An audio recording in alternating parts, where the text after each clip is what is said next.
Yeah, I'm considered as Dr. Frank, and some call me Uncle Frank. Just whatever you prefer to call me, it's fine. I just came, got me a new name now, John. My new name is the Encourager Challenger. You know, I encourage people to challenge to go after those things that they've been saying that they're going to do for quite some time. And so that's my new name. Well, I'm start calling myself the Encourage Challenger. I'm going to challenge the people to do the things that they really want to do, because sometimes that's all some of us, all we need is just that little push. You know, someone else to believe in you and pull those things out of you that you have in you, because it's in us. God put it in all of us. You know, we all got something in us. You know, one of the things we get mixed up on a lot of times, we start watching what other people are doing and we get intimidated. And when I'm not as good as that particular person, you're not that particular person. That's why I was saying, that's why I like using those 3 C's, what I was telling you about the other week. You know, don't complain, don't compete, don't compare. When we start comparing ourselves with other people, that's where our downfall come in up. You know, and our creativity and everything just locks up on us, you know. So we come in tonight, guys. It was just thinking about the Lord laid this in my spirit, you know, to bring you guys on, and we just talk about during this time of pandemic, what are some of the things that we need to be doing, and what are some of the things we need to be thinking about? What are some of the things that we need to be putting in place so that once we come out of this pandemic, in which we will come out, it's just a matter of time, just a point in time in all of our life that we never experienced. We're all experiencing some of the same things right now. You know, like I always said, and that's one of my favorite scriptures. I said, God has no respect for a person, and he definitely is exemplifying that right now. He has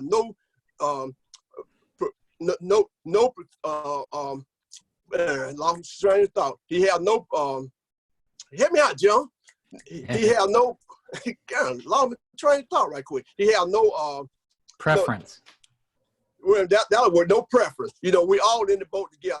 He has no respect for a person. That's the word I look for. No respect for a person. God has no respect. We all in this one. We all dealing with the same thing at the same time right now, across the board. You know, so we just want to just come on tonight, man, pray and hope that we be able to help someone that done gotten discouraged and pretty much about ready to throw their hands up and say, I give.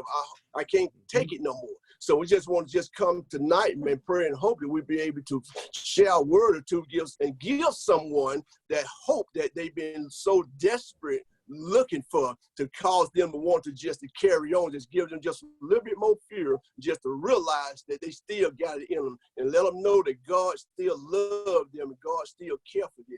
You know, right now it's not the time to panic. Right now is the time to pivot. You know, so it's not the time to panic, because once we start panicking, you know, that cause our brain and everything, our creativity to just freeze up. We know that we can't think rational. So now it's definitely not the time to panic. Right now is the time to pivot, you know. And so we just want to just come tonight and be able to give someone that hope and let them know that they will come out better. We pray and hope that they do anyway. Pray and hope don't no one come out of this pandemic the same way they went in. Once they went same way they went in. We pray and hope they don't come out worse. Our prayer is they come out better. We pray and hope they come out with a mindset with bigger ideals and more bolder to take on those things they've been saying they want to do, and they come out much, not just better, they come out much better than they did before they enter that cocoon. And so that's the irony of it. And so I just want to just kind of come on tonight and just kind of see what you guys thought about that, what you all think of some of the things that people should be doing and some things that they should be working on, and just give them encouraging word, let them know that they can come out better than they went in it. So I'll start out with you, Brother John. John, what are some of your thoughts on that? What do you think some of the people should be doing, and what are some of the things that you may be doing to prepare yourself, you know, to be much better and bolder and better when you come out? Yeah, Dr. Frank, thanks. I'd like to first start out just by anyone listening you may be in a downward spiral. You may think there's no hope. I'm going to challenge you tonight to whatever emotional state you're in. Don't push back at what Bob and Dr. Frank and I are going to share. And I'm not saying that I have all the answers. I'm going to share with you what's worked for me. So tonight, what I'm asking you to do is having a mindset of being teachable. And that's sometimes difficult for me. And what's come clear to me through all of this, Dr. Frank, is I've got really three main themes that I'm going to live the rest of my life by. And it's number one is to be approachable. So in other words, no matter who I'm interacting and relating with, am I approachable to those people so they're willing to share with me and maybe even let me be helpful at some point. So if I can be approachable, that people want to interact and relate with me, then I can be teachable. So if I'm teachable, I can receive information that may help me if I choose to apply it.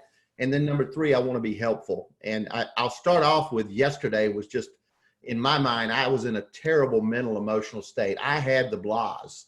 I'm not kidding you. It didn't matter what I tried. It seemed to fail. I'd start something, couldn't get going. And then I'd say, well, let me do something else. And I just really became frustrated. And what I did is, instead of being mad with myself or upset with what's going on, I said, hey, John, lean into this emotion. What's really going on here? And part of it was, I think, because I've been cooped up, is that it was starting to really weigh on me a little bit. And so what I decided to do was just go for a walk. I just got out, went for a walk, started clearing my head. And the next thing you know, it's raining on me. Forgot to take my umbrella. Well, I had a choice, right? Turn around, come back home, or just say, you know what? I got a dryer at home. These clothes can be washed and cleaned up. And just getting out in that fresh air, just having that rain hit me and smelling the cleansing of the earth, just kind of let me shift and let that emotion burn through. And I was actually able to come back home and focus on one project and get a little bit of work done on it. So I think part of this is to recognize what you're putting in your mind. And believe it or not, I'd had the news on and I didn't recognize it. Well, the news is saying the same thing over and over. Yeah. Come on over and over, right? You know it's not positive. You got it, Bob. And so what was happening? Yep. I was actually starting to feel that and sense that. It was impacting me mentally, emotionally, and physically, because I was constantly listening, as Bob just said, the negativity. So turn that TV off. Don't spend all that time watching that TV. And I'm going to shift over to Bob. Maybe Bob and I can go back and forth a little bit with you, Dr. Frank. So one, I'm not talking all the time, and we can get some information and just feed off each other. So number one, if you got the blahs, get outside, move, do something, find something that takes no thought that you can get done. Mine was walking. And number two, keep that news turned off. We're going to get through this, but they're constantly talking about all the things that are going wrong, and they're talking about opening up things, but yet they're not meeting our expectations when they're opening it up. I mean, I would love to go get me a good haircut, but that ain't going to happen for a while, right? Ain't going to happen for a while. So can I accept that and then control my thoughts so they don't control me? I'm going to turn it over to Bob now. Let's get some positivity from the encouragement engineer down there in Tampa. Thanks, John. You got it. I mean, I spoke on another conference today about that same thing. Turn that power button, press that power button off. We don't need to hear that stuff. We don't need it rattling around in our mind constantly, because what it does is it affects your subconscious mind, because it goes through and your mind starts to process that, and then you hear it again and it does the same thing, and it never gets a chance to let go. And what you did is you stepped outside of that so that you could let go of it and dispose of it properly. Think of it like a garbage disposal. The stuff can sit down there and stink up and rot up and clog up your drain until you flip that switch. You got to flip that switch and get it out of there. And you did that same thing. You turned it off. You went outside. You focused on something bigger than yourself. If you notice my background, that's the same thing. Get outside and experience those waves. In Florida, we have the opportunity to be near the beach. Although they're starting to open them up slowly, we can do exercise things on them. We can't sit on the beach and enjoy it, but just to be out there, hear those waves, feel that breeze. It's invigorating to experience God's creation in our world. I'll go out my backyard just to see the greenery and see the palm trees that I've grown from seeds, just to see that opportunity of growth and greenery and what God creates. I put the seed in the ground and water it. He does the rest. And so there's a bigger power at work here, I think, that we need to remember in our life, that God's in control of this. We don't have to worry about every little detail. We don't have to listen to every little detail and who did this and who thinks they have this answer and all that. It doesn't matter, because someday we're not going to be here, and we can do it the best with what we can right now. And John, it was interesting because you brought up your haircut. Okay, a haircut, yeah, it's a little inconvenient at times, but okay, that's just minor. What are we looking at? You're alive, you're smiling, you're breathing, you're able to spend time with your wife. She doesn't care if you're a hippie or if you're bald. So, you know, All right, bro. my wife cut mine, so you know, she did a nice job. But it's just one of those scenarios of we got to put those items in perspective. Who are we? We're built with greatness. We have greatness within us. So what are we going to do with that? Are we going to let something trivial like what somebody says or what's happening on Wall Street or in the White House bother what's happening on our street and in our house? We need to keep our house, being our heart and our mind, clean and clear for the best of what we are able to do. And I think that's important. And you mentioned that, like you said, get outside, enjoy the outside, enjoy walking in the rain if that's what it is, enjoy being able to talk to somebody on a Skype or a video conference like this or over the phone. I mean, you have opportunities to communicate because we have a little bit of time. So many times we get busy with normal life activities. Well, now we have some time, so make the best of that time. Yes, you're absolutely right, Bob. I love that. Just like I said, that's why in time like this, we can spend some valuable time with the one that we love. Just like you said, his wife doesn't care whether he bald head or whether he hippie. No long he's spending that quality time, you know, like and some it just might be the opposite. Because, you know, at one point in time, you know, like some of the spouse and everything may say, you need to stay home sometime. You need to stay home. You stay home. Now they probably saying, you need to go somewhere. Yeah. Oh, you know how Get that out. That's why I say you have to be careful what you say and what you wish for. You know, so during this time right here, man, this is a time for all of us to refuel, you know, and get out sick. Because, you know, like in time like this, just like I said earlier, I'm reminded of something that Delatorre McNeil said the other day. I was listening to him the other day. I did too. You know, like you did too. Yeah, he's here in Tampa. I know him. Yeah, you know, do you? Okay, yeah, he's a good guy. Yeah, I met him through Toastmasters. Very brilliant, man. He about one of the youngest guys that you know, that was one of the Toastmasters. You know, that was one of the youngest guys that you got the certified professional speaker. Exactly right, in Toastmaster, absolutely. So you know him good then. Yeah. Well, he was talking about, you know, that's why he was talking about, you know, like how it's not a time to panic, it's a time to pivot. He said like we during this time like this, you know, in life, you know, like we have three choices. When certain things come upon us, we got three choices. We got like if a train coming down the track. He said you can either stand in the middle of the track and get ran over, or you can run alongside the train and you can jump on the train and drive it. You know, the choice is yours.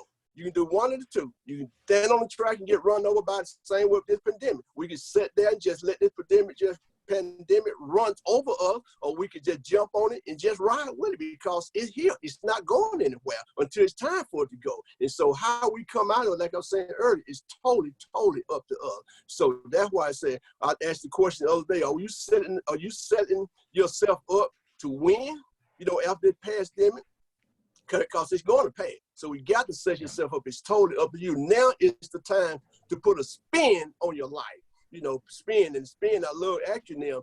And the spin thing, it's time to start practicing ignoring nonsense. Because a lot of times we've been putting up with nonsense, and those nonsense going to cause us to be distracted and do things that are going to take us away from our goals and things, you know, like if we had some set, so we can't put them up. So now it's time to put a spin on our life. Just like John was saying, when things get the walls and things get closing in on us, we have to get out sometime and refresh by just getting out, just taking a walk. Just that simple. We just have to do just a little small shift. A lot of time can revolutionize your entire life, and you have to know when to shift.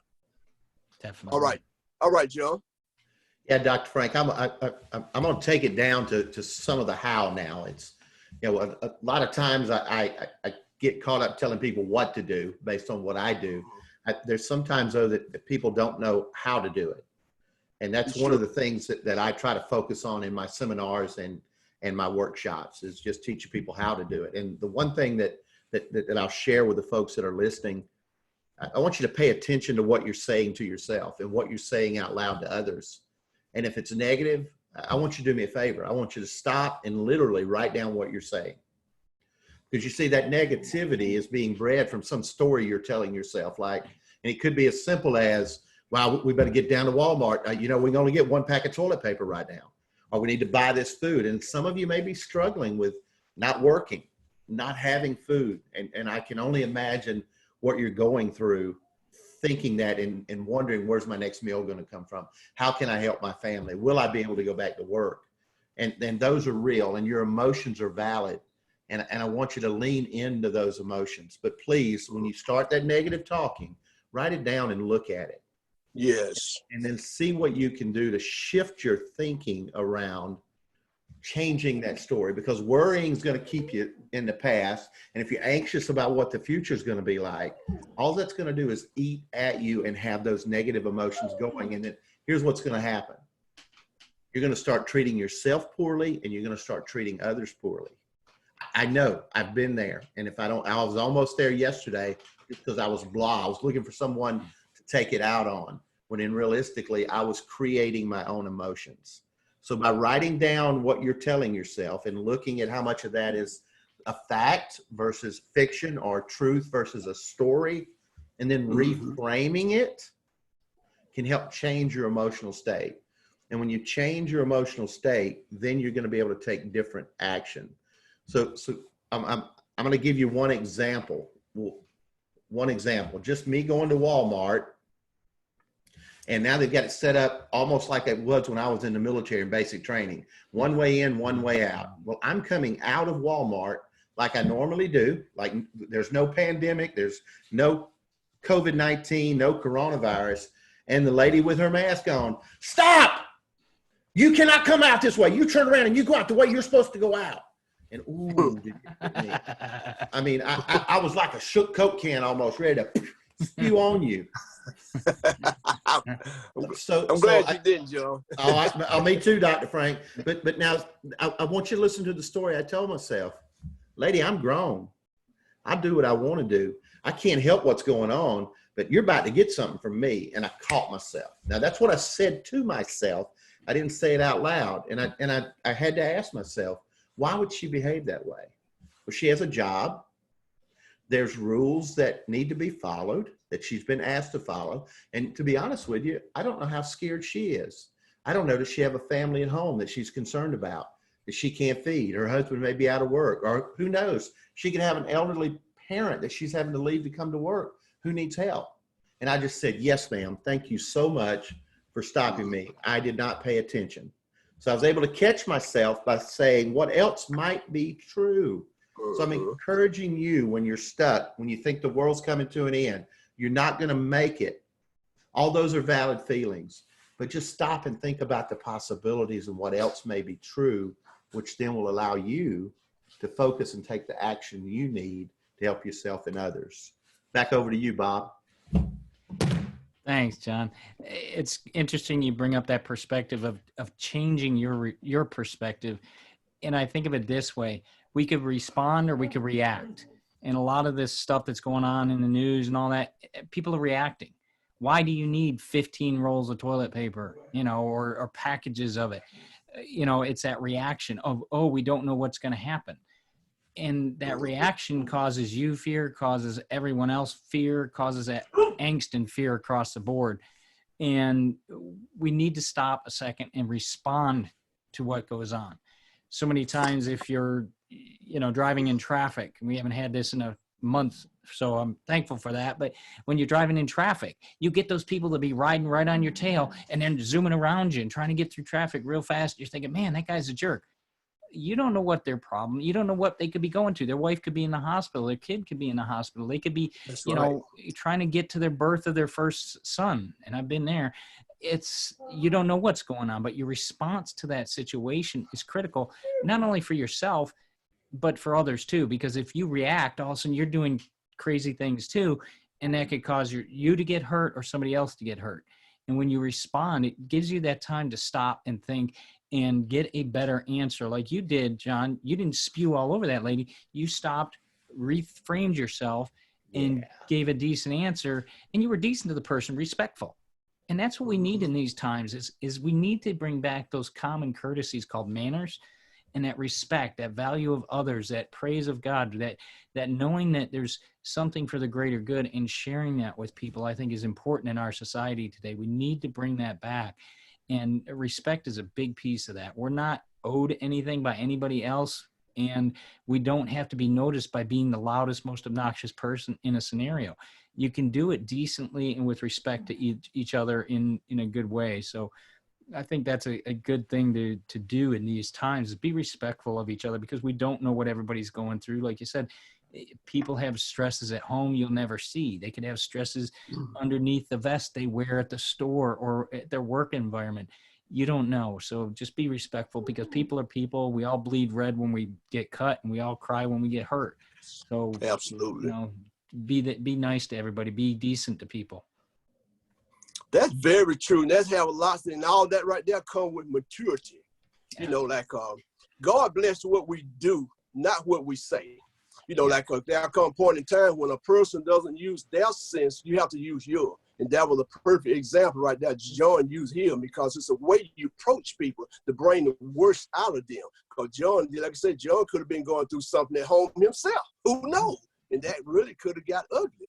So that's why it's so important for us to continue to be aware of ourselves and talk to ourselves about certain things. We have to be mindful of certain things. Like every morning when you get up, when you leave the house, you got to tell yourself, I'm going to have a good day today. God didn't tell you to be perfect. Ain't no such thing as being perfect, but he wants us to be perfected. That in order to be perfected, that come with maturity. And so John handled that in a perfect manner, because I don't know what I would have done in a situation like that. I pray and hope that I wouldn't have spirit on them. I pray and hope that I would have took it just like John did. So that's a class act right there, John. Way to go. John, you rock. Well, thank you. And both of you sharing reminded me again, I just want people to understand that emotions are not good or bad. It's how we respond to them that make the difference. My grandmother, who did not even have very little education, I don't even know if she ever went to school, she used to share with me that life is a series of problem-solving activities. We get to choose how we respond. And sometimes I'm not good at that. And that's where it's learning how to manage our own emotions instead of letting our emotions manage us. And behavior is a choice, and we choose our own behavior. Nobody chooses it for us. And one thing to remember, not just in this situation that we're in, but our behavior we choose either has a payoff, and that behavior is productive and it's helpful to me and others, or it has a cost and it's destructive and hurtful to myself and others. So that's where, in those moments, trying to determine what behavior is going to be best here.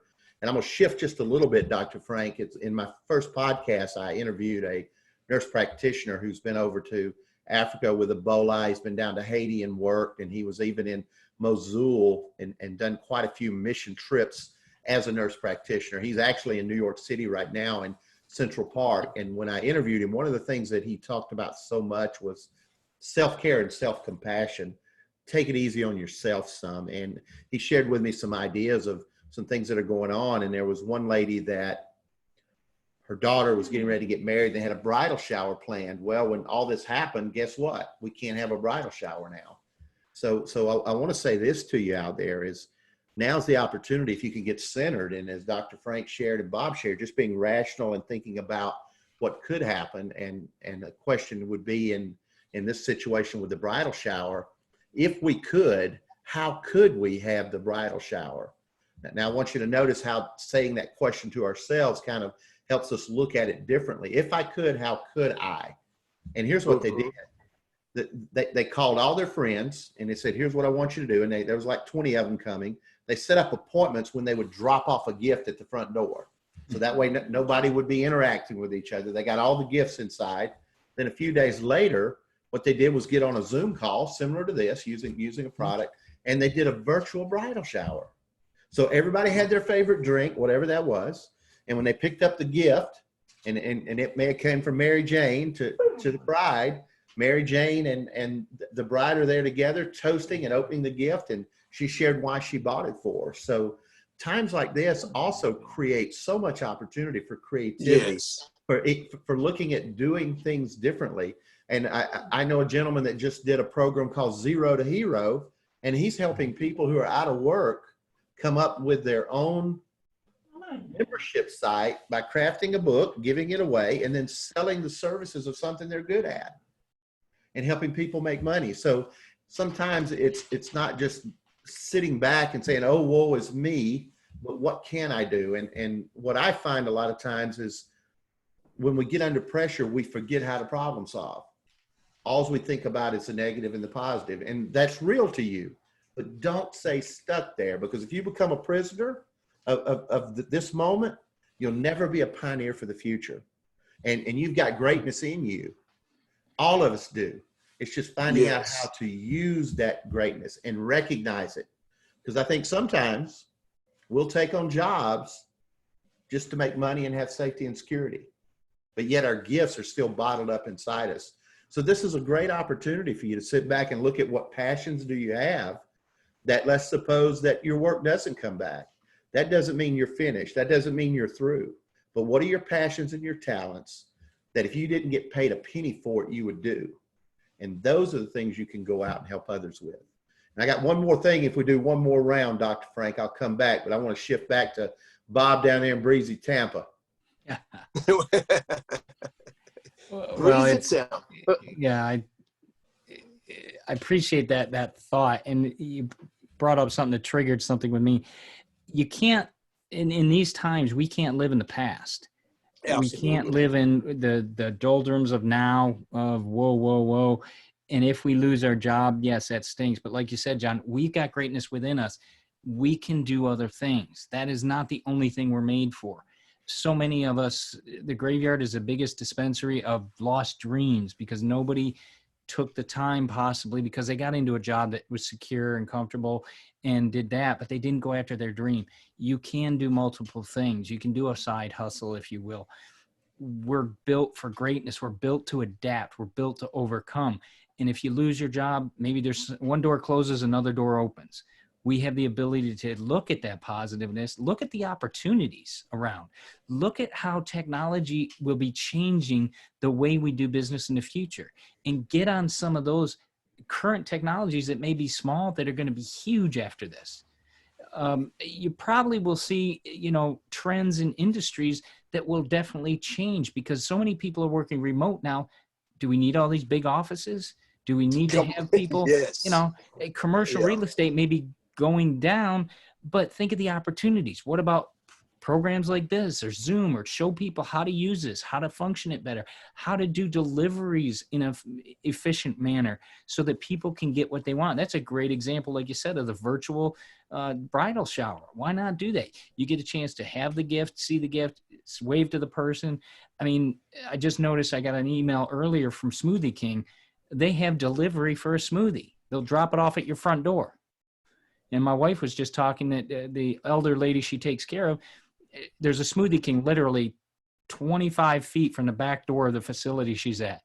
And she's like, if I can get you just to take it over there. I said, well, there's a delivery. It goes right to their front door. They can just take it out their back door, put it down. Somebody comes in and gets it and takes it over to the lady. I mean, so there's opportunities all around us. It's just shifting our mind to be able to see those opportunities and take advantage of those. That means we have to take action. And that's scary for a lot of people, stepping out. Martin Luther King talked about that, is if you don't know this next step, just take it anyway. The staircase is not going to be seen, but the goal is there. You've got to keep taking those steps. You got to keep taking that action to go after those opportunities, because there is a lot of opportunities out there, and we got to focus on some positivity, because we are built with greatness. There are opportunities, and the world always changes. The sun always comes up and the world keeps turning. Until it doesn't, we got a lot of opportunities in front of us. Yes. Despite of what we're dealing with right now, we still living in one of the greatest countries in the world. Yeah. Because still we got so many opportunities right now. Like during this pandemic time, like I said, more people gonna come out better than they did before they went in there if they just sit back, and it all have a lot to do with the attitude. Just like John was saying, like we all got it in us. We all have creativity, and God put it in all of us. But we just have to learn how we have to tap into it. But you have to recognize it's there. So you're not going to be able to take. This is my iPad. Okay. It's a Uh-huh. piece of paper and a pen. Remember those? You know, Yes, sir. that's a way to take advantage of those opportunities. Write them down. Okay. That's right. Write them down. You have to capture the moment. When the idea hits your mind, get that pen and paper. Like I say, you have to write it down. Like I say, that's why they say a short pencil better than a long memory. Because if you don't take, they would say, if you think it, ink it. You think that's it, right. ink it. Because if you don't think, once it hits your mind, if you don't jot it down, you're going to lose it. Because they say, if you lose the lesson, you'll lose the blessing. Because you can't get blessed by something you done lost. And you be sitting there, man, I had an idea the other day. That was $1 billion idea. What was that? You sitting there beating yourself up. But if you had that pad and that pen, you jot that idea down, you capture that moment. And now you can turn it into something big. So everything's have a lot to do with our attitude. We got to believe that we have that in us. They have a lot to do with the attitude that we have and the faith that we have and the outlook that we have. And we got to be able to take action. Despite of what you're dealing with in life, you have a lot to do with our attitude, where we get through it or not. And then we got to have faith in God, believe that I can get through this. And you got to have an outlook. You got to be able to see yourself go where you want to go from this point. Just like Steve Covey, for instance, I would like the way he say, you have to start with the end in mind. When you see an idea, you got to see yourself there, enjoying whatever it is. You got to see yourself at the end. And then you think about, now, what do I need to do to get there? That's when you get that pen and pad back out and start writing down steps. What I need to do. Who do I need to incorporate in my life to make it happen? And who do I need to cut out of my life in order to make it happen? You know, so those are some of the things we have to think about. Just like I tell people all the time, when you start getting real negative, all these negative thoughts and everything start coming in your head, coming against you, that's the time I tell people, you know, you need to go back and read Norman Vincent Peale book, the power of positive thinking. You know, go back and read that and just watch what happens. Just like Think and Grow Rich, for instance, like Napoleon Hill. You know, like if you just sit back sometimes, get quiet and just think and just watch how new ideas and everything start flooding your mind when you just get still and just think. He said, think and grow rich. He didn't say, because there's some action behind that. It don't mean just sit there and just think. You know, it's a point. You can't just sit there and make butt prints. You're going to have to get up and make footprints. And once you come up with those ideas, thinking, you ain't going to just do it by just thinking. You know, you got to get up. You got to quit making butt prints and make footprints, you know, in order to make this thing happen. So you all start with thinking, because everything starts in the head. So we got everything we need in order to, you know, to build an empire. You know, it's totally up to us. Just like I say, you know, like something that Robert Schuller said. Robert Schuller said, tough times don't last, but tough people do. You got to be tough during these times right here. That's for sure. Both of you reminded me of the importance of the belief system that we have in our mind. And, you know, it took me until I was 31 years of age, and a gentleman shook a Coke can, asked me to open it, and compared my leadership style to a shaken Coke can that you open. And he also shared with me that, John, you've got a lot of talent, but till you learn to lead yourself, you'll never learn to lead others. And and if you can't lead yourself, you're going to consistently struggle. You're going to remain frustrated, and you're going to limit your opportunities for success. So at that day, at 31 years of age, I said, okay, I've got to understand why I behave this way. And one of the greatest statements that I ever heard a gentleman tell another one, and it was in the Air Force, and this young lady really blew up and went off on people, as they say today. Today's term will be cray-cray, right? And he just simply asked her in a very calm voice, like we're talking here. He said, where did you learn to behave that way? And you see, that's a question when we're stuck in a belief, in a cycle that keeps us stuck, is just to sit back and say, where did I learn to behave that way? And then trace it back without beating yourself up, because those reflections will help you understand where that seed was planted and how you're continuing to water it and grow it. And it's really a weed instead of a seed. It's choking off. It's holding you back. So I'll ask you now, when you're thinking about that belief system, maybe some of you, as I find myself doing occasionally, is I'm spending a lot of time being busy, but it's not adding value or moving me toward my goals. And if you don't have goals, it's easy to be busy. And sometimes me being just busy makes me feel good because I'm doing something. But here's what I'm reminded of from a coach of mine a few years back. He said, John, I want you to think about how much how much time are you spending watching TV? And TV stands for time and value. So how much time are you spending doing things, and what value is it adding to your life? And that's where getting clear on your own personal values, you're getting clear on your beliefs that cause negative emotions, and you get triggered in situations where you think you're not good enough, or I'm comparing myself to someone else, or I'm competing, or I say, well, they get all the breaks, I get none. All of those are limiting beliefs that are holding you back, that hold me back when I get stuck back in that rut again. And I do occasionally. So it's not about being perfect. It's about making imperfect progress in an imperfect world, because we are imperfect people. So it's a little bit of getting a little bit better each day, and not wanting instant gratification, which was one of the things that really cost me financially in my younger days. And right now, instant gratification with everything that's going on is very difficult. So I'm just going to challenge you. What are the beliefs that are keeping you stuck? What are the beliefs that are helping you out? And where are you spending your time, and how much value is it adding to you? Is it adding to you? And one other thing I'll share with you is I've been walking in my neighborhood a little bit every day, and I've been talking to my neighbors 6 feet apart now. Stay with me. I don't want to get arrested. 6 feet apart. And I'm getting to understand their story and who they are and what's important to them. Just listening. And I just go, thank you for sharing. I'm not going to try to fix them. They may tell me something that'll help me get better.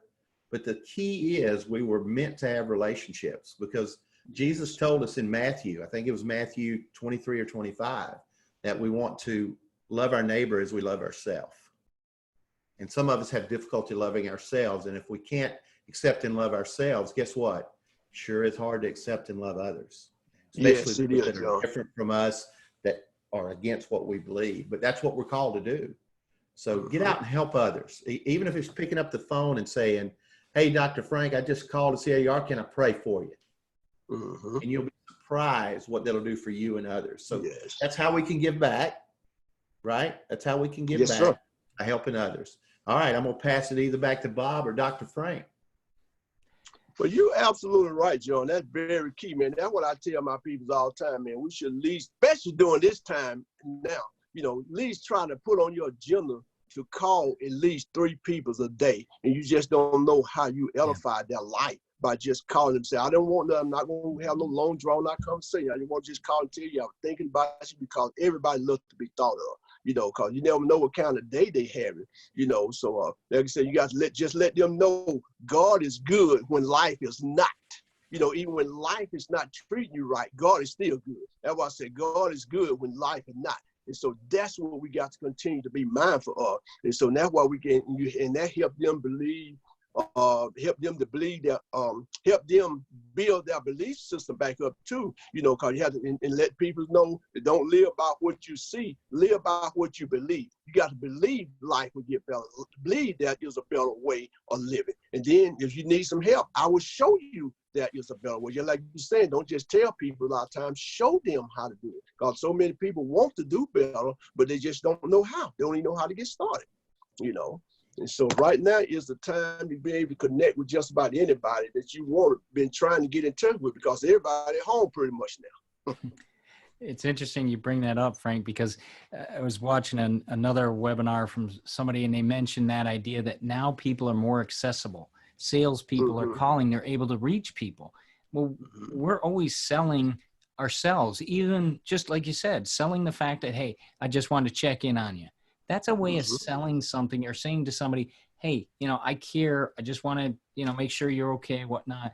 I did that with a couple of my coworkers that I know are they live alone, and just checking on them and saying, hey, what you've been up to? I know I've seen you doing stuff on work and stuff like that, but just wanted to see if you're okay. You're doing all right. And I'll send funny videos of the dog or whatnot for them to see, just to cheer them up. But it's that contact. Like you said, we ran into my next door neighbor. We see him, pretty regularly, taking in the garbage and whatnot. That we were walking one day, and they were walking with their kids on the other side of the street, and we were able to have a little conversation for a little while on opposite sides of the street.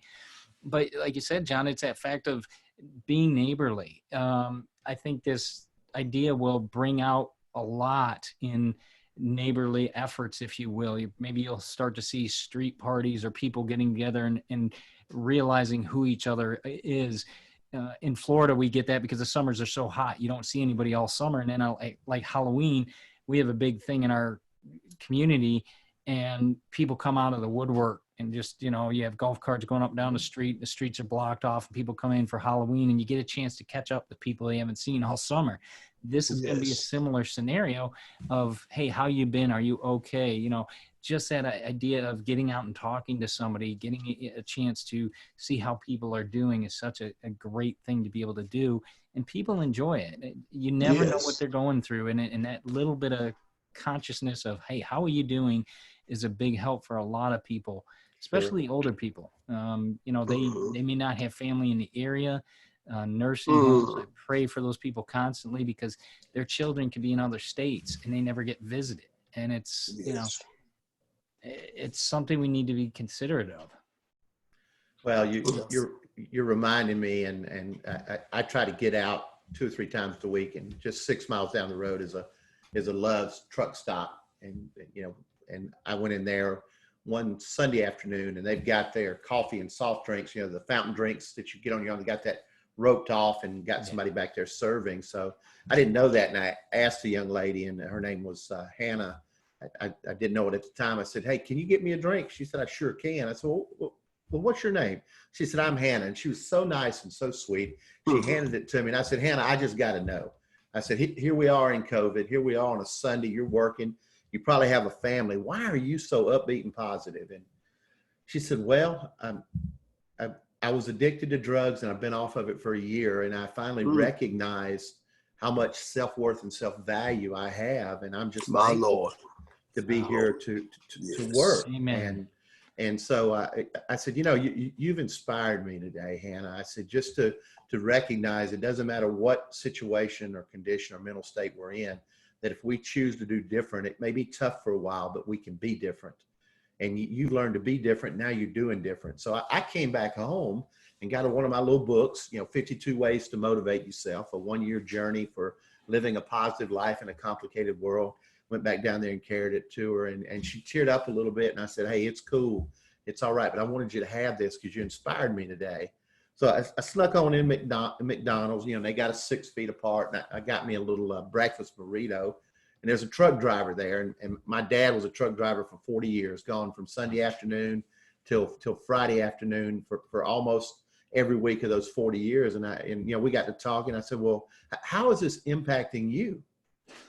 And he said, well, I haven't seen my wife since January. Wow. Now this is March. He said, now, you know, we started doing that before this hit, but my wife has, is it COPD? Is that what it's called? Yeah. She has that, and I'm not going to go near her at all. She lives in Kansas, and we just know that. We talk on the phone every day. I said, well, wow, you separated from your wife.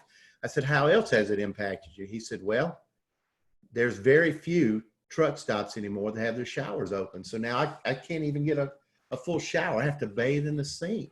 Yeah. Wow. Well, absolutely. And he said, and you know, I'm just fortunate. I can't believe this McDonald's lets me come to the counter and order, because most of them, you got to go through the drive-through. My big rig won't go through the drive-through, and if they won't let me walk up, then I got to eat this junk out here. Not that this is much better. And I say that to, you know, it helped me realize that other people are going through things and surviving it. And for me to think that I'm inconvenienced at this point, I'm not. And again, I'm not saying that some of you out there listening are not inconvenienced. I'm just asking you to recognize that it takes all of us to help each other in these situations. So just, again, figure out who you can help and ask people their story. People love to talk about themselves. Yes. And again, that goes back to me. I want to be approachable. I want to be teachable. So to be teachable, I got to inquire with curiosity. I just got to ask. And then if the opportunity is there, be helpful by using the gifts God's given me to serve them. My Lord. And to me, that's what is going to help us come out better on the other side, no matter what it looks like. Can we pull together? Can we love and support each other and just find ways to see the good in everybody? So that at 80% good, focus on it. That 20% we don't like, let it go. Let it go. It's not going to do anything but cause you to spiral down or make yourself look better than somebody or, oh, they're better than me. No, no, no. We all got gifts. We're all made in God's image, and we all got talents to serve others and glorify Him. All right, I'm passing the baton back, guys.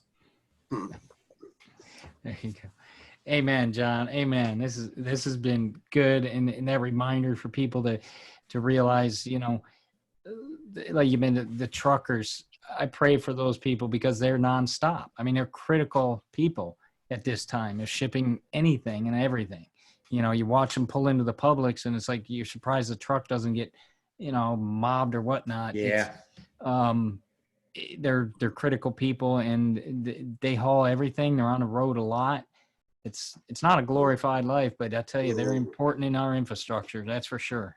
And, you know, definitely pray for them. And you bring up a great point, is ask people their story. That's one that I don't do a lot of, but I definitely try to do more of that, because it is interesting. Not only do you get a chance to learn, but you get a chance to encourage others as well. And those are gifts that we have that God wants us to share. So those are opportunities for us to step out into that unknown comfort zone and say, hey, how are you today? What are you doing? What are you about? Who are you?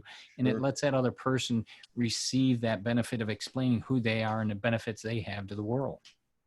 Yeah, Bob. And when someone is listened to and they're understood, and you get them and don't judge them, oh my goodness, does that do so much for them? And if I may, I want to share with you what our healthcare providers are going through, especially the ones that are on the front lines dealing day to day with COVID. This group of healthcare workers have never seen this much suffering. Yeah. This is the first time they've experienced it. And they're going through waves and waves and waves of grief. And a lot of them have families back home. And then when they come home to those families, they have to isolate themselves for fear of maybe passing the COVID on to a family member, whether it's a child, a mom, a dad, a spouse. So I just want you to think about what they're going through and continually lift them up in prayer, because again, this has been like an emotional war zone for them. Yeah. No one's ever been taught how to handle something like this emotionally and mentally, and they're seeing things that they wished no one would ever see, and they're having to make decisions they wish they didn't have to make. Yeah. And so again, I just lift them up and just say thank you, healthcare providers, for what you're doing to help as many people as you can under the terrible conditions that you're working under and that you're seeing people go through. That's awesome. Awesome. Well, this has been outstanding, guys. I have really appreciate that. I really appreciate that. I'm sure some will say it tonight that will really help someone. And so we're going to get ready to wrap it up. So I just want to ask each one of you guys to give us some last word and let us know what's next for you from this point forward. What's next for you? You know, give us some last words. Bob, pass it to Bob. Bob, give us some last word, Bob, and let us know what's next for you. Well, some final words is remember to stay focused on the opportunities we have in helping others in this scenario, and continue that even after it ends. Ask those people who they are, what they do. Ask about the people. Let those people be part of your life, even if it's just for a few minutes. That's a great encompassing idea to do with people, and it brings people together, and I think that's important. As far as what I've got going on, I continue to do my daily podcast, Encouragement Engineering, as well as, you know, focus on opportunities with my latest book, A Positive Purpose, and sharing that with the world. So, you know, if people want to look me up, they can go to www.bobbrummspeaks.com and check out what I have available and what I'm doing. Amen.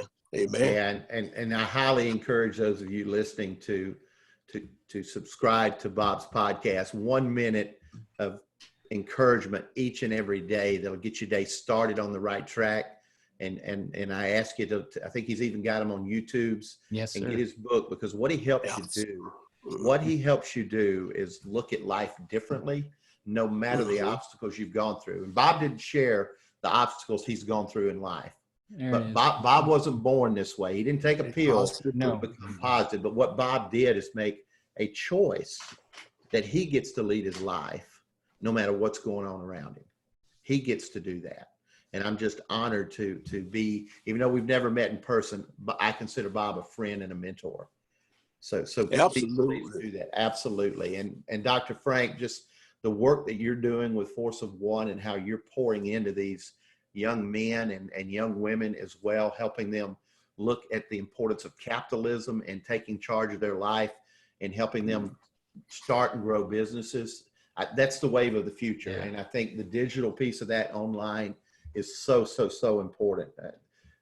Dr. Frank does so much work for others without charging anybody a dime.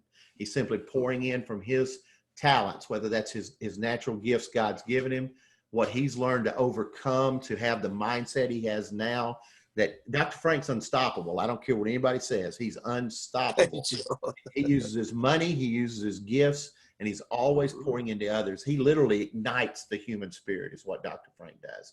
And I'm proud to call him a friend and a mentor as well. And he's allowed me to be part of his programs. And it's just been an awesome, humbling gift to do that. So I'll share with you what I'm up to next. And I have taken the time these past 6 weeks to reflect. And I'm going to encourage you to do this exercise.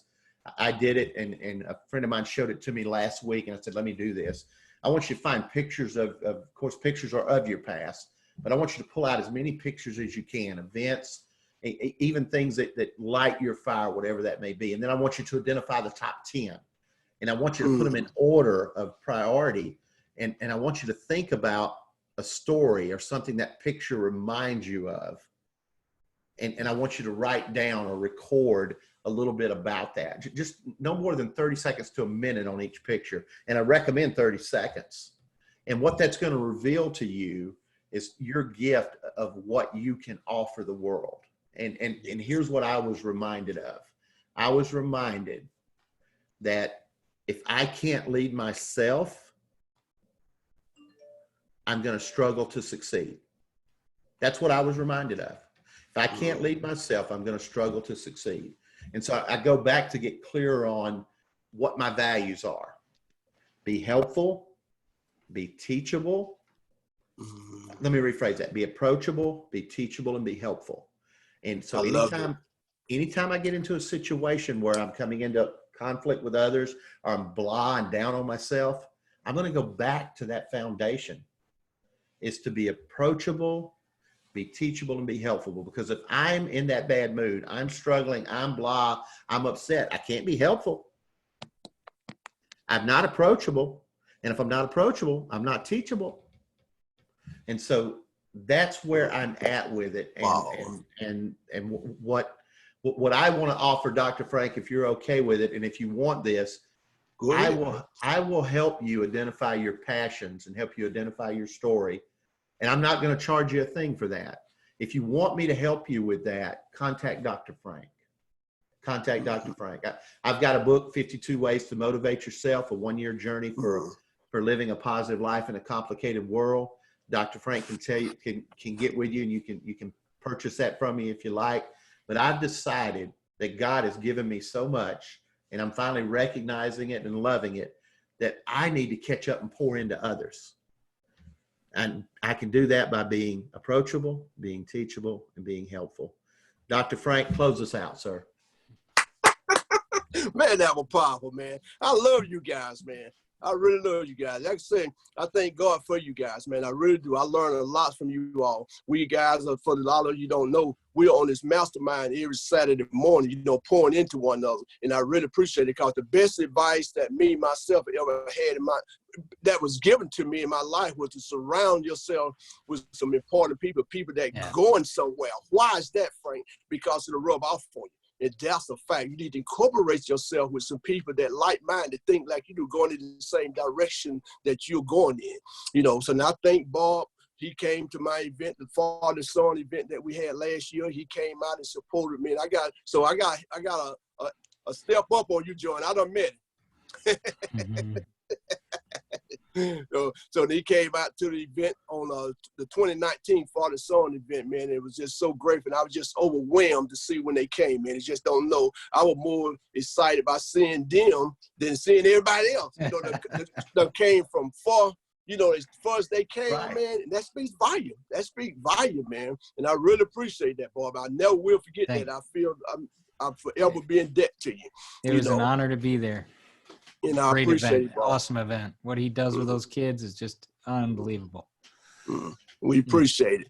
And even like John came out and taught the class and everything, man. John said, Dr. Frank, I'm going to come out and say, I'm not going to charge you not one dime.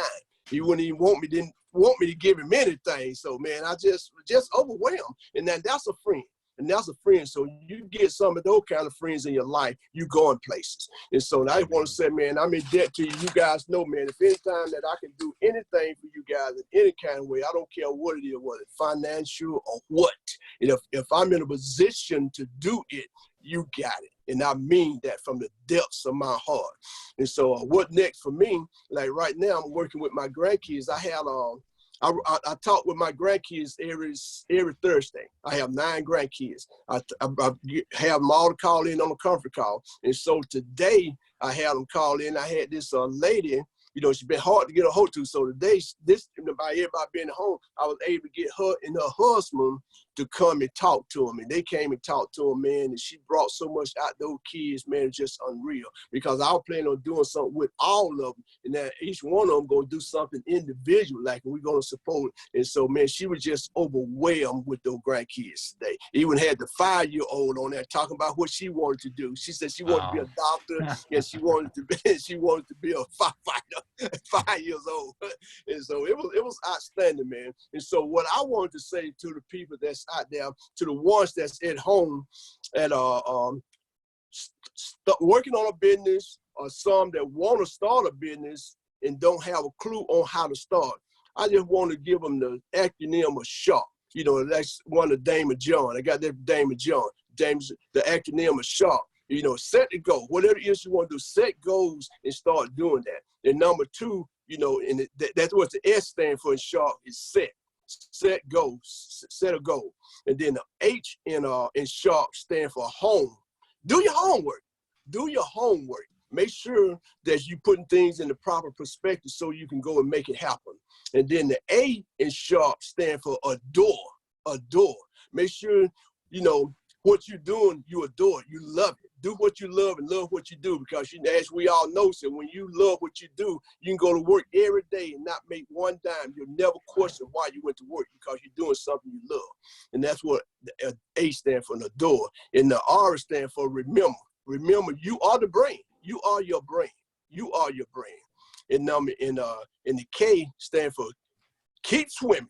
Keep swimming. You got to keep swimming, regardless when the obstacles and all these things come against you. Just keep swimming. Just like a shark keeps swimming when he sleeps.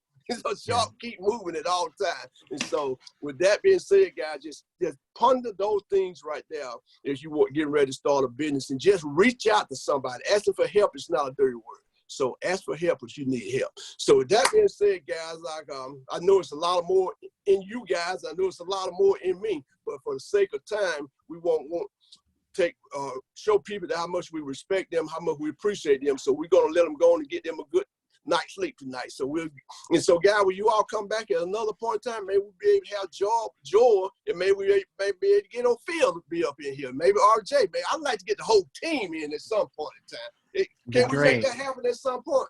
Oh, yeah. Yeah. Okay. What you reminded me of, Dr. Frank, is it sounds like we need to put on our own summit. There you go. Hey, right? Let's do it. John. A virtual summit. You said it, John. Let's make that happen, John. Let's make that happen. Yeah. Absolutely. Okay. So we'll talk about that on Saturday? Yeah, we can probably set that as a goal, because we are going to go to once a month now. Right. Come up with 1 or 2 goals that we can kind of work on and help hold each other accountable. So I think that's a good thing. Mm-hmm. I like it. Well, thanks again, Frank. We really appreciate it. Yes, sir. Yes, thank you, Bob. I'm jealous of you too, man. That background, like John was saying, man. I think he's trying to make us feel bad too, John. What you think, John? He's rubbing off. He's throwing off on him. What you think, John? I am happy for him, Dr. Frank. I am happy. I just want to know how he's going to get all that sand out of his shoes. Yeah, that's the easy part. we did this during the day, I could do this in the backyard and show you my palm trees. So. Bingo. Let's listen to that. Just listen to that. Yeah. Yeah, I'm proud for you too, Bob. That's awesome, man. That's life right there. All right, guys. Have a good one. Thank you. Thanks, everybody. Bob, enjoyed being on with you guys. You too, Love guys. you too, Thank Dr. you. Frank. All right, All bye-bye. right, likewise. All right, go in peace and not in pieces. All right.